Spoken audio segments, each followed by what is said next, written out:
হঠাৎ পুকুরে যা আমি দেখলাম সেটা কেউ বিশ্বাস করবেন না। হ্যালো এভরিওয়ান, আসসালামু আলাইকুম। সবাই কেমন আছেন? আলহামদুলিল্লাহ আমি ভালো আছি। তো আজকে একটা ইন্টারেস্টিং ব্লগ ভিডিও চালু করে দিলাম। দেখে দেখে রোজাটা প্রায় 15টা চলে গেল। আলহামদুলিল্লাহ, আল্লাহর কাছে এটা অনেক শুকরিয়া জানাই।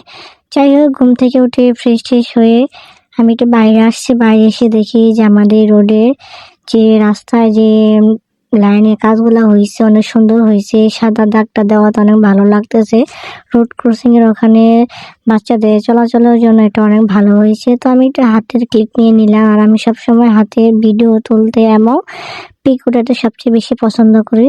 তো এইখানে পাশে আমের গাছ ছিল, আম গাছ, অনেক ফুল আসছে, দেখতে অনেক ভালো লাগছে। মাশাআল্লাহ অনেক ভালো। আমি এখানে অনেকগুলো ভিডিও নিয়েছি, পিকে ওঠা হয়েছে অলরেডি, পিকগুলা পোস্ট করা হয়ে গেছে। আর আমার হাতের পিকগুলা কেমন হয় সবাই সুন্দর একটা কমেন্ট করবেন। আশা করি আপনাদের কমেন্টের উপর ভিত্তি করে আমি সবসময় ভালো কিছু করার চেষ্টা করব।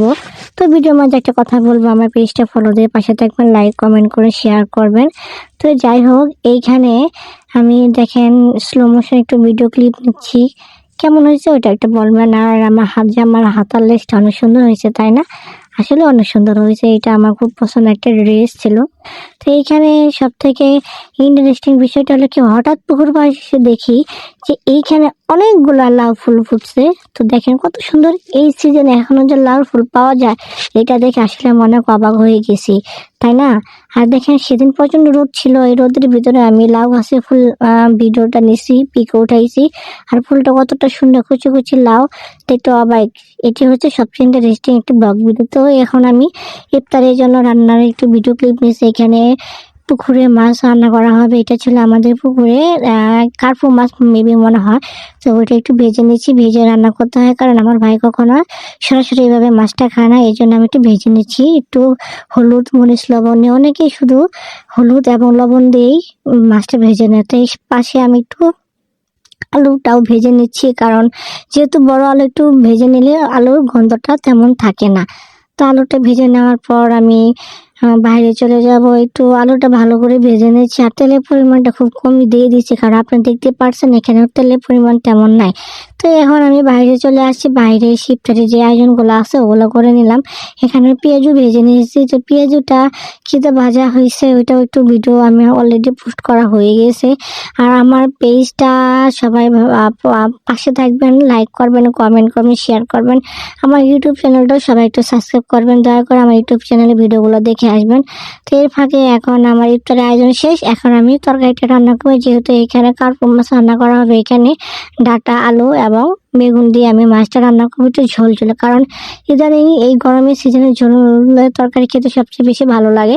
আর আমি ঝোল মাছ অনেক পছন্দ করি। আপনারা এই গরমের সিজনে ঝোল তরকারিটা একটু বেশি খাবেন। পেঁপে দিয়ে ঝোল, আলু বেগুন দিয়ে ঝোল। ঝোল খাওয়াটা এতটাই যে ইম্পর্টেন্ট যা আপনাদের বলে বোঝাতে পারবেন। তো এর ভিতরে দেখেন আমার বেগুনিটাও অনেক ভাজা হয়েছে, ফুলকে ফুলকে একদম দোকানের মতো কালারফুল বেগুনিটা হয়েছে। আসলে খেতে অনেক ভালো লাগে। আর বেগুনিটা এই রোজা সিজন যে এতটা ভালো লাগে যা আপনাদের বলে বোঝাতে পারবো না। আর এখানে দেখেন আমি মাছ দিয়ে দিচ্ছি। মাছটা এবং সবজিটা সুন্দর করে কষিয়ে নেব।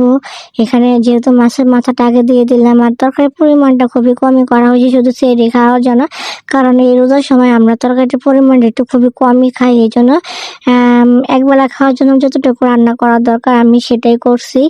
আর চুলার পাড়ে দেখেন কি অবস্থা, মাটির চুলা রান্না করতে হলে অনেক কষ্ট, যেহেতু আমার স্ট্যান্ড নাই, এই জন্য হাত দিয়ে ভিডিও করতে হয় বা রান্নার কাজ করতে হয়েছে, ওভাবেই আমি করতেছি। একটা স্ট্যান্ড অতি তাড়াতাড়ি কিনে ফেলবো।